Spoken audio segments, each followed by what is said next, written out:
Dans la leçon précédente, nous avons abordé la théorie qui sous-tend les attentes du marché et pourquoi elles sont importantes. Dans la présente leçon, nous aborderons les termes utilisés dans le jargon du marché. Nous commençons par le Hawk, faucon. Hawk est un fonctionnaire de la Banque centrale qui s'inquiète d'une inflation élevée et qui est donc favorable à des taux d'intérêt plus élevés. Si l'équilibre des forces au sein de la Banque centrale penche en faveur des Hawks, cela pourrait conduire à un resserrement plus agressif de la politique monétaire de la Banque centrale, et donc apporter un certain soutien à la monnaie concernée. Dove, colombe. Dove est un fonctionnaire de la Banque centrale qui s'inquiète de la faiblesse de la croissance et du chômage, et qui est donc favorable à une baisse des taux d'intérêt. Si l'équilibre des forces au sein de la Banque centrale penche en faveur des Hawks, cela pourrait conduire à un resserrement plus agressif de la politique monétaire de la Banque centrale, et donc apporter un certain soutien à la monnaie concernée. Un bear, baissier. Le marché baissier est un marché qui se caractérise par une baisse des valeurs. Il doit son nom au mouvement que fait un ours lorsqu'il frappe avec ses griffes.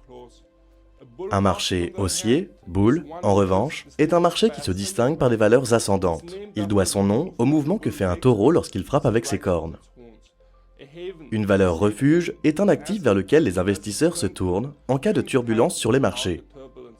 Parmi les exemples classiques de ces instruments d'investissement, on peut citer le yen, l'or et les obligations.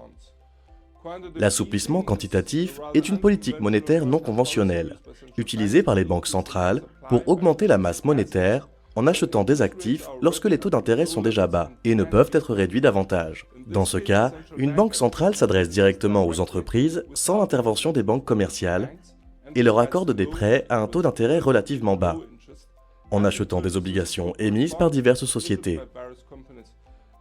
On peut prendre le nom de QE ou de bilan, entre autres.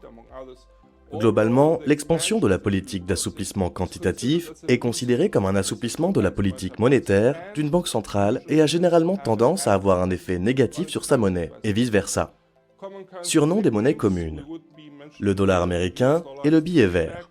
L'euro est la monnaie commune ou la monnaie unique. La livre sterling, ou simplement la livre. Le dollar canadien est le yuan. Le dollar australien est là aussi. Le dollar néo-zélandais est le kiwi. Dans l'ensemble, nous avons essayé, à travers nos leçons, de fournir une compréhension de base de ce qui détermine fondamentalement les marchés. Mais nous devons noter qu'il existe d'autres facteurs et que la réalité peut être plus compliquée que ce qui est décrit ici.